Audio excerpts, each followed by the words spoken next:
Mr. President, and gentlemen of the Board of Directors and citizens, 1/3 of the population of the South is of the Negro race. No enterprise seeking the material, civil, or moral welfare of this section can disregard this element of our population and reach the highest success. I but convey to you, Mr. President and Directors, the sentiment of the masses of my race when I say that in no way have the value and manhood of the American Negro been more fittingly and generously recognized than by the managers of this magnificent Exposition at every stage of its progress. It is a recognition that will do more to cement the friendship of the two races than any occurrence since the dawn of our freedom. Not only this, but the opportunity here afforded will awaken among us a new era of industrial progress. Ignorant and inexperienced, it is not strange that in the first years of our new life we began at the top instead of at the bottom, that a seat in Congress or the state legislature was more sought than real estate or industrial skill, that the political convention or stump speaking had more attractions than starting a dairy farm or a truck garden. A ship lost at sea for many days suddenly sighted a friendly vessel. From the mast of the unfortunate vessel was seen a signal, "Water! Water! We die of thirst." The answer from the friendly vessel at once came back, "Cast down your bucket where you are." A second time the signal, "Water! Water! Send us water!" ran up from the distressed vessel, and was answered, "Cast down your bucket where you are." And a third and fourth signal for water was answered, "Cast down your bucket where you are."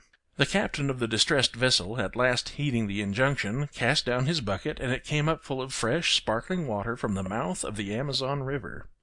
To those of my race who depend on bettering their condition in a foreign land, or who underestimate the importance of cultivating friendly relations with the southern white man, who is their next-door neighbor, I would say, cast down your bucket where you are. Cast it down in making friends in every manly way of the people of all races by whom we are surrounded. Cast it down in agriculture, mechanics, in commerce, in domestic service, and in the professions. And in this connection it is well to bear in mind that whatever other sins the South may be called to bear, when it comes to business, pure and simple, it is in the South that the Negro is given a man's chance in the commercial world, and in nothing is this exposition more eloquent than in emphasizing this chance. Our greatest danger is that in the great leap from slavery to freedom we may overlook the fact that the masses of us are to live by the production of our hands, and fail to keep in mind that we shall prosper in proportion as we learn to dignify and glorify common labor, and put brains and skill into the common occupations of life; shall prosper in proportion as we learn to draw the line between the superficial and the substantial, the ornamental gewgaws of life and the useful.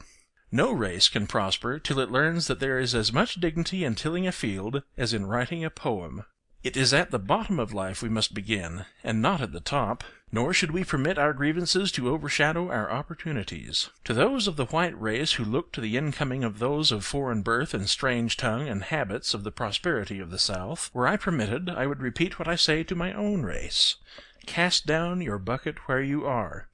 Cast it down among the 8 millions of Negroes whose habits you know, whose fidelity and love you have tested in days when to have proved treacherous meant the ruin of your firesides. Cast down your bucket among these people who have, without strikes and labor wars, tilled your fields, cleared your forests, builded your railroads and cities, and brought forth treasures from the bowels of the earth, and helped make possible this magnificent representation of the progress of the South.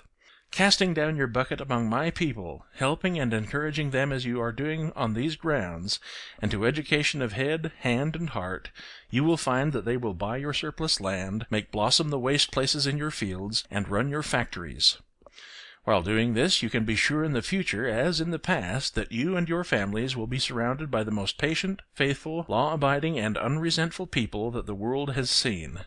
As we have proved our loyalty to you in the past, nursing your children, watching by the sick bed of your mothers and fathers, and often following them with tear-dimmed eyes to their graves, so in the future, in our humble way, we shall stand by you with a devotion that no foreigner can approach, ready to lay down our lives, if need be, in defense of yours, interlacing our industrial, commercial, civil, and religious life with yours in a way that shall make the interests of both races one. In all things that are purely social we can be as separate as the fingers, yet one is the hand in all things essential to mutual progress. There is no defense or security for any of us except in the highest intelligence and development of all. If anywhere there are efforts tending to curtail the fullest growth of the Negro, let these efforts be turned into stimulating, encouraging, and making him the most useful and intelligent citizen. Efforts or means so invested will pay 1,000% interest. These efforts will be twice blessed, blessing him that gives and him that takes. There is no escape through law of man or God from the inevitable.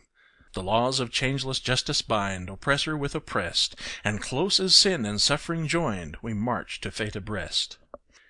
Nearly 16 millions of hands will aid you in pulling the load upward, or they will pull against you the load downward.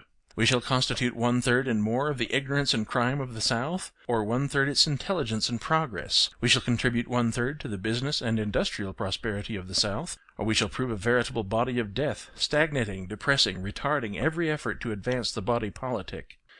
Gentlemen of the Exposition, as we present you our humble effort at an exhibition of our progress, you must not expect overmuch.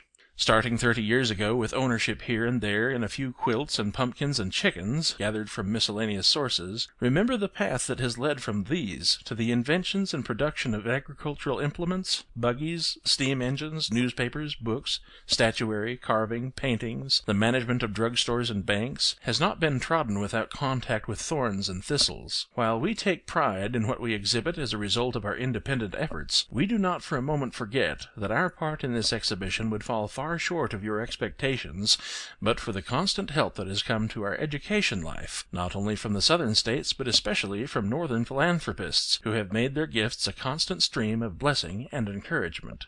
The wisest among my race understand that the agitation of questions of social equality is the extremest folly, and that progress in the enjoyment of all the privileges that will come to us must be the result of severe and constant struggle rather than of artificial forcing. No race that has anything to contribute to the markets of the world is long in any degree ostracized.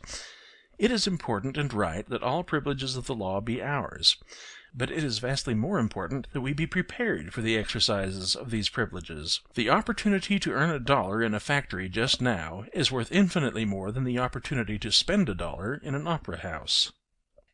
In conclusion, may I repeat that nothing in 30 years has given us more hope and encouragement, and drawn us so near to you of the white race, as this opportunity offered by the Exposition. And here bending, as it were, over the altar that represents the results of the struggles of your race and mine, both starting practically empty-handed 3 decades ago, I pledge that in your effort to work out the great and intricate problem which God has laid at the doors of the South, you shall have at all times the patient, sympathetic help of my race. Only let this be constantly in mind, that, while from the representations in these buildings of the product of field, of forest, of mine, of factory, letters, and art, much good will come, yet far above and beyond material benefits will be that higher good, that, let us pray God, will come in a blotting out of sectional differences and racial animosities and suspicions, in a determination to administer absolute justice, in a willing obedience among all classes to the mandates of law. This, coupled with our material prosperity, will bring into our beloved South a new heaven and a new earth.